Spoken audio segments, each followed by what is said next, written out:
মা এখনো মাল গুছানো হয়নি, কখন ধরে তো করছো, সেই সন্ধ্যে 5:30টার দিকে করছো, এখনো হয়নি নাকি? হয়নি, আর একটু বাকি রয়েছে, দাঁড়া। এই যে এটা ফেটে গেছে, দেখ, এটা সেলাই করবো। ও। সেলাই না করলে টুপিগুলো তো রাখতে পারবো না। ও, আমি বুঝেছি। একগুলো গুছিয়ে রেখেছি, অনেকটা সে দেখেছিস।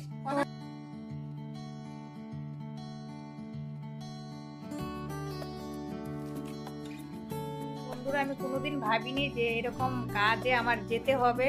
তো আমার সন্তানের কথা ভেবে, সন্তানদের কথা ভেবে, ফ্যামিলির কথা ভেবে তো আমি কাজে নেমেছি। লজ্জা পেতাম, তো লজ্জা বাদ দিয়ে তো আমরা মারা সব কিছু করতে পারি, মানে বউরা সব কিছু করতে পারি সংসারের কথা ভেবে, আর মেয়েদের কথা মানে ছেলে মেয়ের কথা ভেবে, সংসারের কথা ভেবে সব কাজ আমরা করতে পারি মান সম্মান বজায় রেখে।